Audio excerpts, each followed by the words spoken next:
사도행전 19장 1절에서 7절까지 교도하십니다.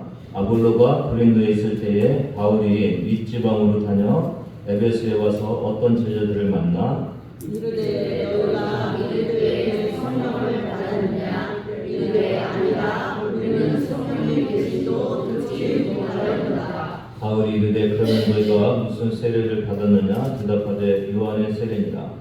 바울이 이르되 요한이 내게 세례를 베풀며 백성에게 말하되 내 뒤에 오시는 이를 내가 하였으니 이는 곧 예수라 하거늘. 그들이 듣고 주 예수의 이름으로 세례를 받으니 바울이 그들에게 안수하매 성령이 그들에게 임하심으로 강도하고 예언도 하니 모두 12사람이나 오늘 성령 강림 주일입니다. 성령님에 대해서 좀 같이 나누는 그런 시간을 갖겠습니다. 차를 타고 가다 보면은 이번에도 갔다 오면서 좀 봤는데 풍력 발전기가 있죠. 보이시죠? 이렇게 세 개의 날개가 있고 안 돌 때가 있죠. 언제 안 돌아요? 바람이 안 불으면 안 돌죠. 좀 천천히 불 때는 어느 때예요? 바람이 약하게 불 때. 막 불으면은 강하게 바람이 세게 불 때. 맞죠? 네, 바람이 보여요, 안 보여요? 안 보여죠. 근데 뭘 보면서 바람이 부는 걸 알 수가 있어요? 도는 걸 보면서. 그렇죠? 도는 걸. 성령님도 안 보이죠. 그렇죠? 근데 성령님을 우리가 어떻게 아냐면은 성도들의 삶을 보면서 알 수가 있어요. 성령님이 성도들을 이렇게 움직여 나가는 걸 보면서 아 성령님이 계시구나라는 것을 우리가 알 수가 있어요. 아니 보이지도 않는 하나님 어떻게 믿어 그렇게 하시지 마시고 어떻게 예수 믿는 사람들이 하나님의 은혜를 받고 변화돼서 살아가는지 그걸 보면서 하나님을 느낄 수가 있는 거죠. 그래서 풍력 발전기가 바람으로 돌아가듯이 성도들은 누구의 힘으로요? 성령님의 힘으로 살아가는 것이고 그것을 이렇게 우리가 보여줘야 되는 것이죠. 구약의 성경 요에서 2장에 보면은 28절을 같이 읽어보겠습니다. 시작. 그 후에 내가 내 영을 만민에게 부어주리니 너희 자녀들이 장래일을 말할 것이며 너희 늙은이는 꿈을 꾸며 너희 젊은이는 이상을 볼 것이며 내가가 누구예요? 내가? 하나님이 내 영을 하나님의 영을 성령 만민에게 그러니까 이 우리말 성경은 모든 사람 위에 부어줄 거라고 이게 이제 신약에 나타날 일이고 성령 마가의 다락방의 성령 강림인데 이게 이루어진 거잖아요. 그러니까 이게 신약과 구약의 성령의 역사에 차이가 있어요. 그래서 좀 보면은 이 지금 신약 같은 경우는 모든 사람 위에 내 영을 부어준다고 그랬잖아요. 모든 사람이 여기 계신 분은 다 모든 사람인가요? 맞죠? 네. 신약의 모든 사람은 예수 믿는 사람 다예요. 다 하나님께서 성령을 부어주신다고 이렇게 말씀을 하셨어요. 근데 그러면 구약은 모든 사람에게 안 부어주셨다는 거잖아요. 예. 사사기 6장을 보면 사사라는 게 누구냐면 재판도 하고 사람들 다스리기도 하고 또 싸움이 일어나면 가서 또 싸움도 하고 하는 그런 많은 일들을 하는 이 지도자가 사사인데 33절에 보니까 미디안과 아말렉과 동방 사람들이 이제 쳐들어온 거죠. 골짜기에 진을 쳤어요. 34절 보면은 같이 읽습니다. 시작. 여호와의 영이 기드온에게 임하시니 그렇죠. 하나님의 영이 이게 막 싸우려고 할 때 기드온이 사세에게 하나님의 영이 어떻게 했다고요? 임했다고. 임했다고 하는데 이게 이제 그 영어로는 어폰이라고 해서 UPON ON에다가 앞에 UP를 더 붙여요. UPON 임하심이 그렇게 돼 있어요. 그러니까 그냥 기도원 사사가 늘 성령의 임하심을 가지고 사는 것이 아니라 이제 싸울 때가 되니까 성령께서 싸워서 이길 수 있는 능력을 딱 주시는 거예요. 그게 임하심이 그런 뜻이 있어요.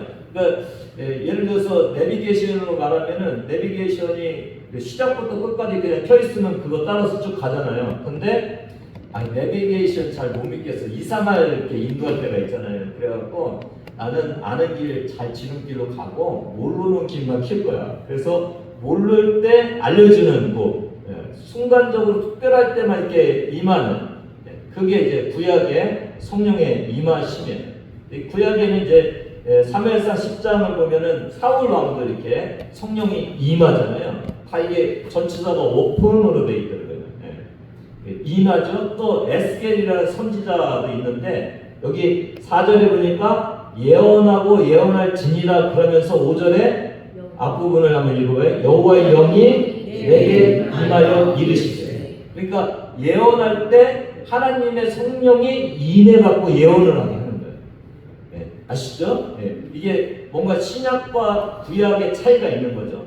사도행전 2장 17절 보니까 앞부분만 같이 읽어요. 하나님의 말씀하시기를 말세에 내가 내 영을 모든 육체에게 부어주리니. 아까 그 요엘서의 말씀이죠. 모든 육체. 그러니까 신약은 모두가 다 성령의 부어짐을 받을 수 있는 거예요. 모두가. 그러니까 여기 여러분이 계시면서 내가 성령의 임하심이 없으면은 성도가 아닌 거예요. 보통 이제 우리가 그 예수님의 십자가를 믿느냐 안 믿느냐 그러면서 너는 예수 믿는다 안 믿는다 그러죠.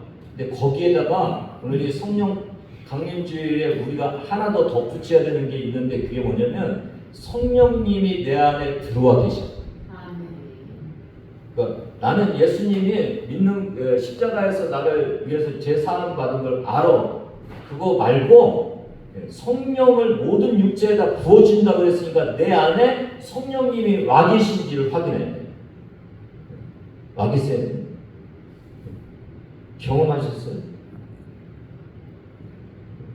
오늘 저와 여러분에게 굉장히 중요해요. 우리 새로 오시고 이제 신앙생활 하시는데 그냥 내가 신앙생활하는 것이 아니라 신앙생활이라는 것은 내가 회개하고 예수를 믿고 나서 누가 나한테 들어오신다고요? 하나님의 영이 내 안으로 들어오신다. 이게 신앙생활이에요. 그러니까 그냥 알기만 하면 안 되고 실제로 영이 내 안으로 들어오셔야 돼요. 성령님이 내 안에 들어오셔야 돼요. 그게 여러분이 예수 믿는 그 모습인 것을 알 수가 있어요. 그러니까 우리는 구약에는 뭐예요? 왕과 제사장과 선지자, 특별한 일이 있을 때 성령을 부어주셨잖아요. 근데 우리는 그렇게 왕과 제사장 같은 모습으로 신약을 사는 거예요. 우리에게는 부어주시는 거예요. 그걸 베드로전서 2장 9절에서 너희는 택하신 족속이요 왕 같은 제사장이에요. 제사장같이 우리는 늘 부어주셔갖고 늘 주님이 성령이 나를 이끌어가시는 그런 모습인 것을 알 수가 있어요. 그러니까 모든 육체에게 부어주는 것이 신약의 특징이고 요한복음 14장 16절 같이 읽습니다. 시작. 내가 아버지께 구하겠으니 그가 또 다른 보혜사를 너희에게 주사 영원토록 너희와 함께 있게 하리니. 다른 보혜사가 성령님이에요. 다른 보혜사 성령님인데 영원토록 너희와 함께 있겠다고 그랬죠. 아까 구약은 어떻게 했어요? 일이 있으면은 외부에서 이렇게 성령이 임하셔서 힘을 주고 또 가시는 거죠. 외부에 계시니까. 근데 신약은 너희와 항상 함께 하니까 안 떠나시는 거예요. 그러니까 모든 성도들에게 성령이 임하시고 그 성령님이 이제 안 떠나시니까 내 주, 내 안에 들어와 계시는 거예요. 항상. 이게 신약과 구약의 다른 점이에요. 그러니까 필요할 때 성령이 임하시고 필요 없으면 이렇게 떠나시는 것이 아니라 신약에서는 우리에게는 늘 성령님이 내 안에 내주하시고 내 안에 계셔요. 그러니까 예를 들어서 여러분 싸움 많이 하시나요? 집에서? 많이 하시죠? 근데 제가 방문을 했어요. 제가요. 싸우시겠어요? 안 싸우시겠어요? 제가 방문했는데 딸하고 싸울 거예요? 안 싸우실 거죠? 남편과 아내는 안 싸우죠? 참죠? 참여야지. 그냥 싸우고 싶은데 제가 갔으니까 안 싸우잖아요. 근데 우리에게 현실적으로 누가 와 계시는 거에 대하네요? 하나님의 영이. 승질 내고 싶은 거. 예. 근데 누가 여기 방문에 계신 거예요? 그러면은 성령님의 뜻대로 내가 좀 참고 인내하고 하나님이 원하시기에 이렇게 부드럽게 이렇게 살아야 돼요? 아니면 내 승질 내며 살아야 돼요?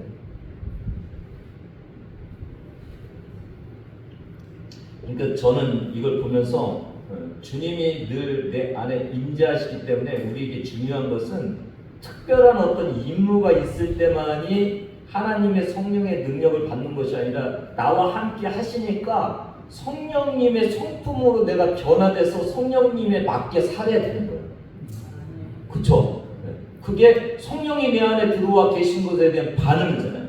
그게 갈라디아서 5장의 성령의 열매네요. 이게 22절, 23절 한 번 더 읽습니다. 시작. 오직 성령의 열매는 사랑과 희락과 화평과 오래 참음과 자비와 양성과 충성과 온유와 절제. 이게 우리말로 보면 사랑과 기쁨과 화평과 오래 참음과 친절과 선함과 신실함과 온유와 절제. 이게 뭐 능력보다는 성령께서 내 안에서 성령님의 그 영의 성품을 이렇게 보여주시는 거잖아요. 여러분이 사랑이 없고 기쁨이 없고 절제가 없고 뭐 친절이 없고 그러면은 이게 내 안에 계신 성령님의 뜻에 거슬려서 내가 사는 거예요. 근데 저와 여러분이 이 신약을 살면서 그 능력보다 더 중요한 것은 늘 함께 계시는 그 성령님의 성품을 내가 닮아서 살아가는 게 중요한 거야. 이제 구약은 어떤 능력으로 살았다면 신약은 이제 성령의 열매를 맺으면서 성령님 주님이 주인이시니까 주님의 능력으로 주님의 생각으로 주님의 뜻대로 제가 그렇게 표현하면서 주님의 뜻대로 살겠습니다. 그러면서 살아가는 성령의 능력으로 내가 살아가는 이 성령의 열매가 있을 때 내 안에 성령이 계신 거예요. 여러분이 성령이 내 안에 오셔서 가장 내가 성령이 오셨다는 것을 알 수 있는 방법이 뭐라고요? 내가 사랑을 하기 시작하는 거예요. 어떤 사랑을요? 왼수를 사랑해야 돼요. 왼수 같은 아내도 사랑하고, 왼수 같은 남편도 사랑하고, 왼수 같은 직장의 뭐라고 하나요? 동료들도 사랑하고, 내 이 안에서 예전에는 내가 그렇게 못했는데 이제는 사랑을 하는 거예요. 그게 뭐라고요? 내 안에 성령님이 계시는 것을 성령의 열매로 이루어진다는 걸 보여줍니다. 우리가 성령 은사 받고 능력 있고 막 병 고치고 이런 것만 생각하시면 안 되고 거기에 사랑도 있고 기쁨도 있고 절제도 있고 그런 모습이 있어야 되는 거예요. 어떤 사람이 진짜 은혜 받고 성령에 충만한지를 보려면은 은사도 은사지만은 삶에서 통제가 되는지 성령의 통제 속에 들어가서 성령님께서 힘 주시는 대로 성령님의 뜻대로 살아가는 그 힘이 있는지를 보면 되는 거예요. 쉬워요, 어려워요? 쉬워요, 어려워요? 부흥의 기간 동안 이건 원고에 넣은 건데 자꾸 서희사원하고 의견 충돌을 일으키게 하더라고요. 제가 알았죠. 이게 사탄이 또 역사를 하는구나. 이게 부흥회를 방해하려고 그러는 거예요. 그래서 입을 닫았어요. 영적인 싸움이 일어나는 거예요. 이게 지도자부터 영적으로 깨버리려고 그러는 거예요. 그러니까 저와 여러분이 늘 이게 성령의 지배를 통해서 우리가 절제하고 싸우지 않고 친절하고 뭐 이런 것들이 우리에게 임하여야 이게 성령의 충만함 속에 있는 거예요. 그래서 갈라디아서 2장 20절에 뭐라고 했어요? 이제는 내가 사는 것이 아니라 내 안에 그리스도가 사십니다. 그리스도라는 게 뭐예요? 성령님이 예수님의 영이 내 안에서 사시는 거예요. 나는 이제 중심에서 내려오고 성령님이 중심에 서서 주인 돼 주셔서 살아가는 거예요. 이게 성령 충만인 것을 알 수가 있어요. 오늘 성령 광림주일날 저와 여러분이 내 안에 성령께서 와 계신지, 그리고 내가 그 성령님의 통치함을 통해서 내가 사랑과 친절과 뭐 이런 것들로 열매 맺고 있는지를 바라보시는 여러분 되기를 바랍니다. 1절, 오늘 본문 1절을 같이 보겠습니다. 시작. 아볼로가 고린도에 있을 때 바울이 윗지방으로 다녀 에베소에 와서 어떤 제자들을 만나. 아볼로가 고린도에 있을 때는 저번에 뭐가 있었어요? 브리스길라 아볼라에게 교육을 받고 이제 고린도로 간다고 그랬잖아요. 갔어요. 그리고 이제 그 사도 바울이 3차 여행을 하는데 어디를 다녀서요? 윗지방. 이 지도를 보면 갈라디아 지방과 부르기아 지방이 있죠. 소아시아 쪽. 안디옥에서 소아시아 쪽으로 이렇게 해갖고 소아시아에 에베소가 있으니 골로 이렇게 온 거죠. 이게 그렇게 왔다는 거예요. 그래서 에베소에 와서 누구를 만났어요? 제자를 만났어요. 제자. 어떤 제자를 만났어요? 그리고 2절 같이 읽습니다. 시작. 이르되 너희가 믿을 때에 성령을 받았느냐? 이르되 아니라 우리는 성령의 계심도 듣지 못하여. 바울이 제자할 때 처음 오늘 본문에 보면 무슨 질문을 해요? 성령을 받았는데 이게 우리가 중요한 부분이에요. 그러니까 첫 번째 질문이 성령을 받았냐. 그러니까 너가 예수 믿고 구원받은 성도냐 아니냐를 뭘로 물어봤다고요? 성령을 받아요. 여러분 성령을 받아야 진정한 제자가 되는 거예요. 성령을 받는 거예요. 성령을. 그러니까 본인할 때도 그것을 물어보셔야 되고 이 문제를 해결하지 않고 교회 다니시면 안 돼요. 그러니까 내가 예수를 믿는데 내 안에 성령께서 들어와 계신 것을 어떤 모양으로도 이렇게 내가 경험하고 확신할 수 있는지 이걸 꼭 여러분이 봐야 돼. 이게 안 되면은 이제 문제가 생겨요. 이게. 그러니까 교회 와도 재미도 없고 하나님의 말씀이 안 들어와요. 왜? 내 생각대로 받아들이기 때문에 그래요. 그래서 성령을 받았느냐가 굉장히 중요한 거예요. 신약 성도는 성령을 받아야 되고 성령을 안 받으면 신약 성도가 아니에요. 내가 막 이해하려고 해도 안 되는 거예요. 이거요. 내가 이해하는 게 성령께서 이해시켜줘야 내가 이해가 되는 것이고 말씀의 은혜가 있는 거예요. 그거를 여러분이 잘 보셔야 돼요. 그래서 사도 바울도 뭘 먼저 물어봤다고요? 성령을 받았느냐? 성령을 받았느냐? 많이 언급하는 윌리엄 모스의 이야기 예언이 있죠. 다가오는 세계의 가장 큰 위험은 성령 없는 신앙, 그리스도 없는 기독교, 회개 없는 제사, 거듭남 없는 구원, 지옥 없는 천국. 이게 구원의 어디서 써놨는데 이 구원의 순서가 약간 장로교의 예정론하고 좀 틀린데 누구든지 구원받을 수 있다는 이 웨슬리 계통에서는 구원이 회개부터 시작돼요.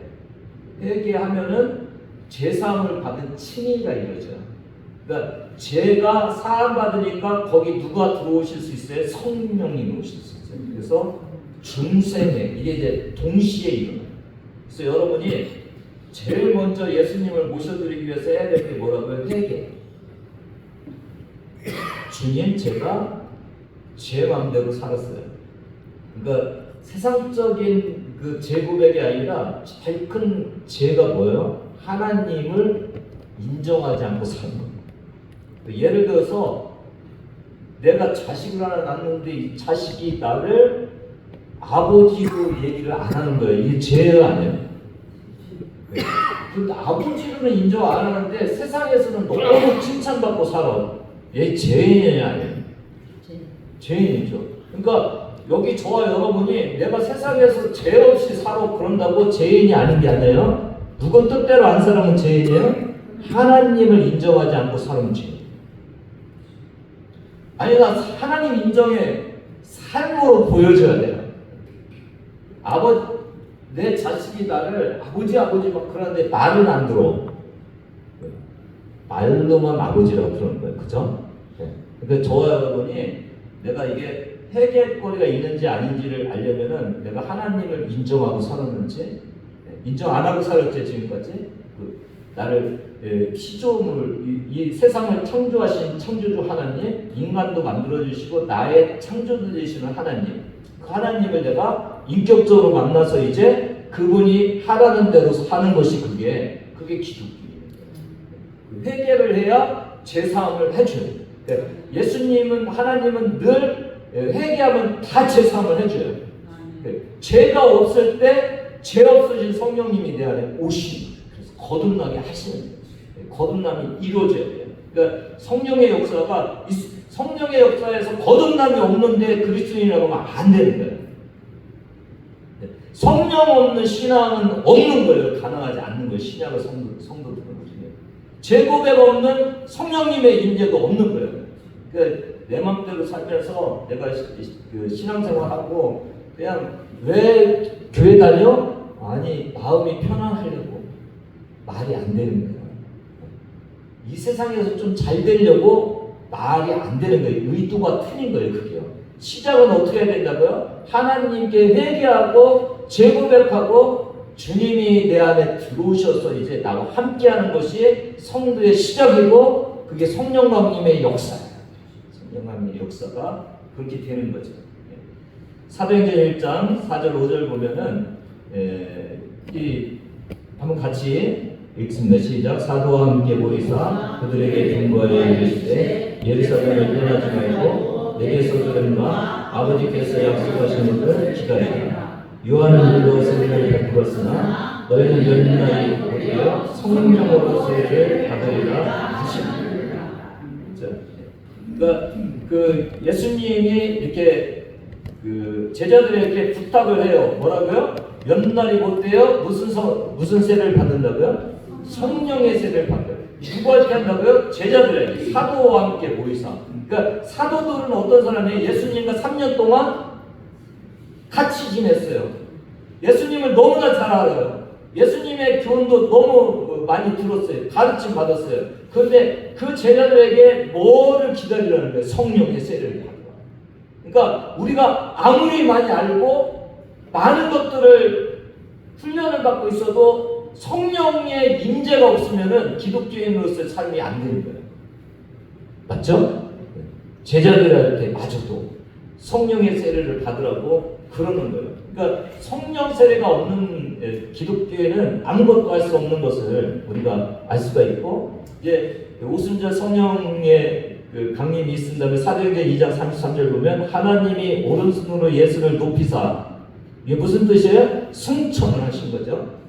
십자가 부활, 하늘로 올르셨죠. 그 다음에 그 예수님이 약속하신 성령을 누구에게서 받았어요? 성부 하나님으로 받아서 너희가 보고 들은 이것을 모든 성도들에게 부어주셨다. 오순절날 부어주신 것은 승천하신 예수님께서 하나님 아버지로부터 받아서 내려주셨다. 이 고백을 지금 하고 있는 것이 이 모습이죠. 38절 같이 읽습니다. 시작. 베드로가 이르되 너희가 회개하여 각각 예수 그리스도의 이름으로 세례를 받고 제사함을 받으라. 그리하면 성령의 선물을 받으리라. 회개하고 예수 그리스도의 이름으로 세례를 받고 성령을 받는, 이게 구원의 우리의 역사인데, 그러니까 회개 꼭 하셔야 돼요. 그리고 성령 받으셔야 돼요. 이게 없으면은 구원의 문제에 그건 그 10년을 다녔던 20년을 다녔던 직분이 모두 상관없어요. 저도 마찬가지죠.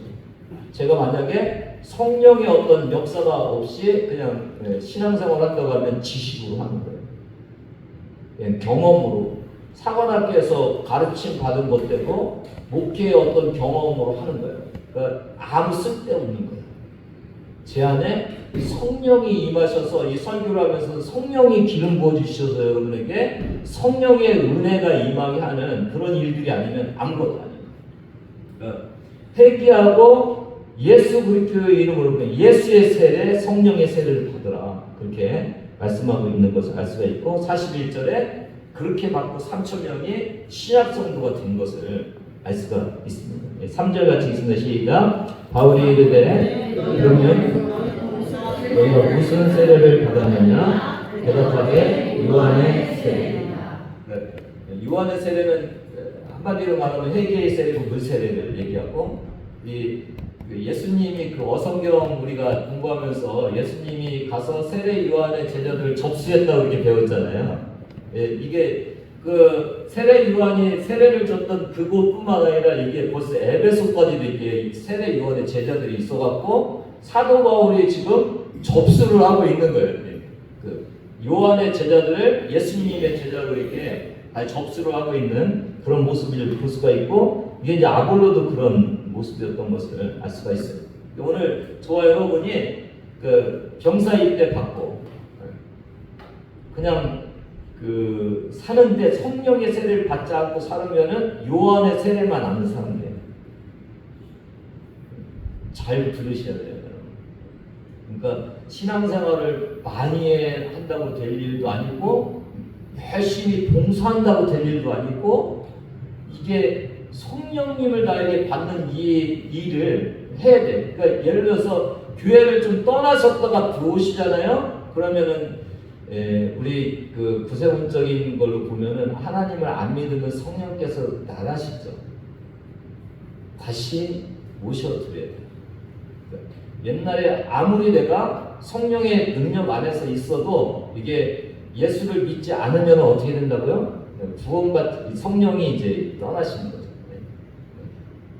다시 예수님을 믿고 회개하고 성령의 은혜를 받아서 성령의 가르치심 속에 있어야 돼요. 그러니까 신앙은 과거형이 아니라 현재형이에요. 나의 지금의 모습 속에서 그 일이 이루어져야 돼요. 그러니까 그 학생들이 여기서 신앙생활을 하다가 떠나가잖아요. 예수 믿고 성령 충만한데 나갈 리가 없어요.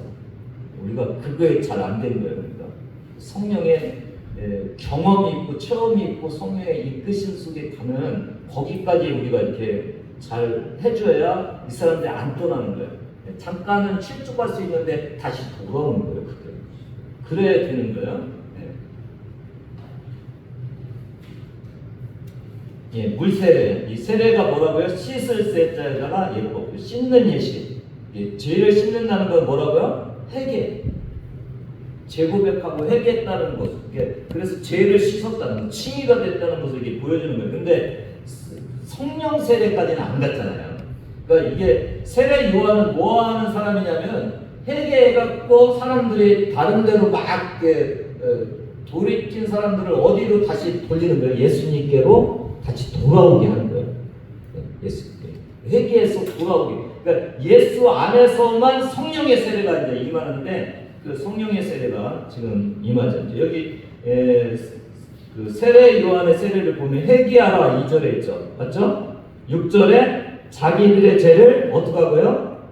자복하고 회개하고 세례를 받아요. 이게 이제 회개합 그리고 회개합당한 열매. 이게 이제 세례 요한이 줄 수 있는 그 세례의 모습이에요. 이게 이제 물세례인데 고린도전서 10장 1절 2절 보면은 그 바다로 이렇게 건너잖아요. 물로 건너는 거예요. 그러니까 애굽에 있었던 사람이 이제 회개하고 누구의 백성이 되는 거예요? 하나님의 백성이 되는 거예요. 거기 막 쫓아가서 이 통과 물로 씻음 받고 통과하는 것을 막고 있는 애굽의 군대들을 어떻게 했어요? 다 거기 집어넣어갖고 다 죽었죠. 그러니까 우리가 물 세례를 받고 물에 씻음 받아서 하나님의 백성으로 돌아가지 않으면 심판 받는 거예요. 심판 받는 것을 알 수가 있어요. 오늘도 저와 여러분이 이 죄의 회개를 하고 이렇게 성령의 이제 세례 속으로 가야 되는 거죠. 누가복음 3장 16절 같이 읽습니다. 시작. 요한이 모든 사람에게 대답하여 이르되 나는 물로 너에게 세례를 받기로 보내라. 나보다 능력이 많으시니가 오시시니 나는 그의 신발끈을 끌게도 감당하지 못하겠노라. 그는 성령과 불로 너에게 세례를 베푸시리라. 그렇죠? 예수님은 뭘로 세례를 베푸시는 거냐면 성령과 불로. 그게 오순절날 성리강림 때 3절 2장 사도행전 2장 3절을 보면 마치 불의 혀처럼 갈라지는 것이 이렇게 보이고 성령의 임재가 임하는 이 사건으로 뚜렷하게 보였죠. 우리 교장님께서 하신 그 7가지 절기 수요일날도 했는데 혹시 기억 안 나시죠? 안 나셔야 돼요. 그렇죠? 제가 자꾸 해야 되죠. 그래서 유월절, 무교절, 초실절, 오순절 잘하시네. 아 여기 있어요? 네. 그 다음에 나팔절, 속죄일, 장막절. 네. 지금 이제 우리에게 이루어진 것이 그러니까 6월절 어린 양으로 십자가에 박히셨죠. 예, 그 무교절은 어떻게 인간의 죄를 다 묻어버리는. 예. 그래서 이제 초실이라는 게 첫 열매거든요. 부활의 첫 열매로 예수님이 부활하셨잖아요. 그리고 성령 강림이 이루어지잖아요. 그리고 성령의 임하신 오순절에 임했죠. 그 다음에 이제 뭐겠어요? 주님 재림하시. 주님 재림하시. 이 땅의 전부인 것 같이 사시면 안 돼요. 그대로 지금 이루어지고 있잖아요. 주님 오셔서 그 다음에 뭐 하신다고요? 재림하시겠지. 재림하셔서 이게 속죄 완전히 죄를 이제 사함받고 천국 백성 되기에는 심판이 이루어지고, 그 다음에 이제 장막절은 하나님의 지상 천국 또 영원한 세계에 들어가서 이제 살 수 있는 그 장막절. 그래서 지금 오순절까지 임해서 성령이 임하시고, 그 다음에 우리가 뭐를 기다려야 된다고요? 예수님 집에 재림하시고 분명하게 이루어지는 거예요. 그러니까 예수님 재림 안 하는 것 같지, 이 땅이 전부인 것 같이 살아가면 이제 그대로 이루어진 것을 우리가 알 수가 있죠. 이 성령은 그런 건데 우리가 조금 더 알게. 그러니까 성령 세례 받으면 성령이 내 안에 계시다 안 계시다? 계시다. 이게 첫 번째 성령 세례의 그 의미고, 이제 조금만 더 갈게요. 네, 끝났어요. 조금 더 하면 이제 성령의 성화를 굉장히 강조하는 교단들이 있어요. 구세군, 성결교회, 나세레, 이 이제 미국 쪽에서 이렇게 그 흐름을 따라서 이게 했는데, 이분들은 그 세컨드 블레싱이라고 해서 제2의 축복의 얘기를 해요. 그거 성령 세례라고 해요. 이 의미로 성령 세례는 성령 충만함 받아. 그러니까 우리가 여러분 예수 믿고 나서 하나님의 성령의 열매가 안 맺히고 사시는 분들 계시죠? 계셔요? 계시죠? 삶이 안 변해. 예수는 믿는데 안 변해. 성질도 안 변해. 내 뜻도 안 변해. 그렇게 사시는 분들이 있죠. 이게 이제 구세군과 이 성결 교단에서 뭐라고 하면 성령 충만함 받아서 그거 변화돼서 성령의 열매에 맞아야 돼. 그 경험을 하는 때를 세컨드 블레싱이라고 해서 제2의 복이라고 해서 그것도 성령 세례라고 해요. 그러니까 우리가 두 가지가 있어야 하는데, 먼저 예수를 믿으면 예수님이 성령의 영이 내 안에 어떻게 한다고요? 들어오셔야 돼요. 이 이론으로 들으시면 안 돼요. 진짜 내 삶에 그렇게 이루어져야 돼요. 그 다음에 성령의 지배 속에 들어가서 성령님이 나를 통치하는 거예요. 그 예수 믿었는데 변화돼야 돼요. 저보고 많은 사람들이 얼굴이 그런가 안 싸우죠? 이렇게 물어보더라고요. 싸워요. 근데 제가요, 그 예수 믿기 전에 성품 중에요, 굉장히 그 논쟁을 잘했어요. 논리적인 부분이 좀 있어서요, 맞아야 돼요. 그게 굉장히 많이 변해서 들싸우게 보이는 거예요, 제가. 그게 이 변화가 한번 있어야 돼요, 여러분한테. 그래서 내가 예수 믿는데 예수 안 믿는 옛날의 성품이 그대로 있으면 안 되고, 성령 세례 한번 받아라 이렇게 구세군에서 얘기하고, 그 다음에 이제 여기 순복음 출신 분도 있으신데, 순복음에서는 제3의 세례라고 해갖고, 그게 뭐냐면 성령이 임하면 은사 받고 능력 받는다. 그걸 또 강조하는 거예요. 성령의, 제가 볼 때는 세 가지 다 있으면 좋겠어요. 그러니까 성령이 예수 믿고 나면 내 안에 들어오시고, 그 다음에 성령의 충만함을 통해서 내가 변화돼서 하나님의 뜻대로 사는 거예요. 하나님의 성품대로 사는 거예요. 예수 믿으면서 세상 사람 같이 살면 안 되는 거예요. 옛날에 내 성품대로 살면 안 되는 거예요. 하나님의 지배를 통해서 내가 변화돼서 살아야 돼요. 그 다음에 능력 받고 하나님의 힘으로 하나님의 일을 하는 거예요. 전도도 능력받고 하고 봉사도 능력받고 하고 은사받고 하고 하는 이 세 가지를 해야 되는데 그럴 때 또 성령 세례라는 뜻을 해요. 그래서 순복음 같은 데서는 성령 세례 받은 게 뭐예요? 방언하고 은사받고 막 이러는 거에 강조를 하죠. 우리 구세군은 성령의 열매를 더 강조해. 성결하게 성화된 삶을 살아라. 이게 진짜 예수 믿은 사람으로서의 모습이다. 은사보다 더 중요한 게 뭐다?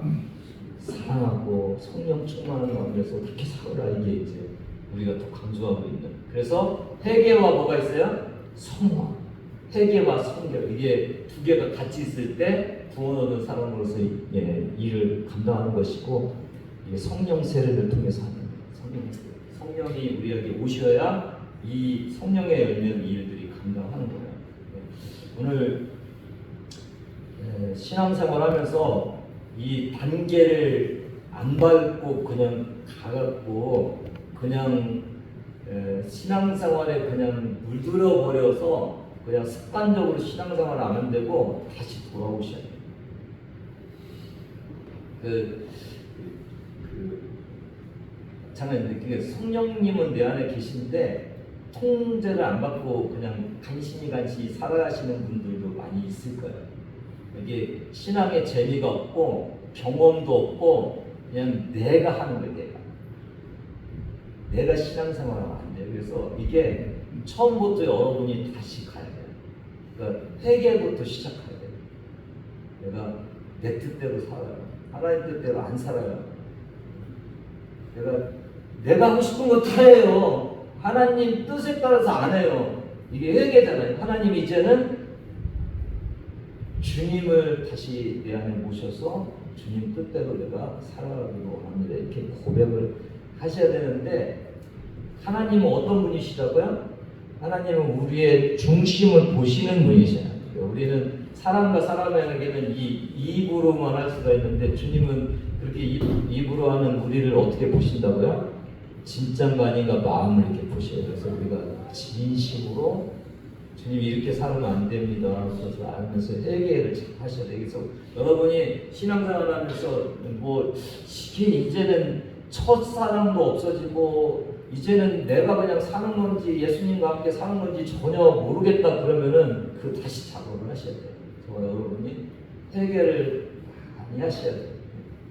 하나님 뜻대로 안 살았습니다. 그리고 이제 회개가 되고 제사함을 받으면은 성령이 내 안에 오셔서 살아서 역사하시는 성령 충만의 역사가 이루어져서 저와 여러분이 이게 잘 안 되면은 처음부터 안 되는 거는 이제 그것부터 시작해야 되고 첫사랑을 잃어버리고 그렇게 했으면 우리가 중간중간에 다시 회복의 역사들을 해야 돼요. 오늘 저와 여러분이 그 고백을 서로의 모습은 틀리지만은 우리가 다시 한번 같이 고백하는 그런 시간이 되기를 원합니다. 같이 고백할 때 계시록 3장 20절 보면 볼지어다 내가 문 밖에 서서 두드리노니 누구든지 내 음성을 듣고 문을 열면 내가 그에게로 들어가 그와 더불어 먹고 그는 나와 더불어 먹으리라.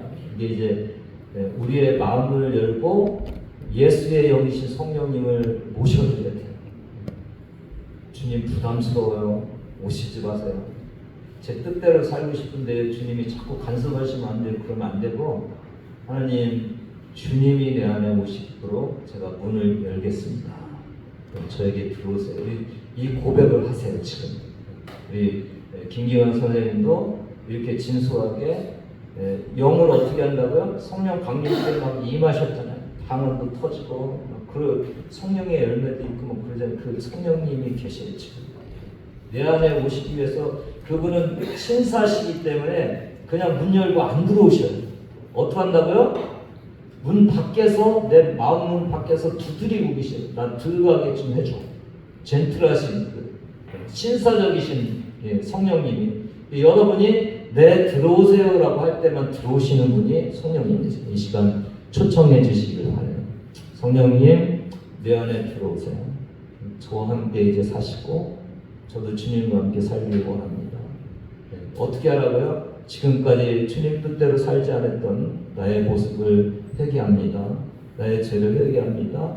이제 마음을 열습니다. 영이신 성령님, 예수의 영이신 성령님 내 안에 들어와 계셔서 저와 함께 사시기를 바랍니다. 그러면서 주님의 통치하심을 받으면서 살기를 다짐하는 그런 여러분이 되셔야 돼요.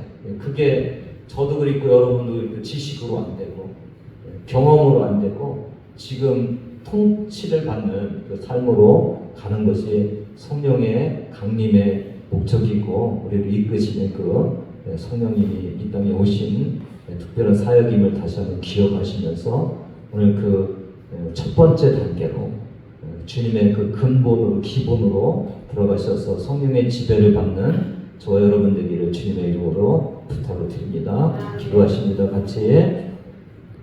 성령님의 감동감화 역사하심이 성령님의 지배를 받고 주님과 함께 동행하기를 원하는 주의 자녀들 머리 위에 지금부터 영원까지 함께 하시기를 간절히 축원하옵나이다. 아멘.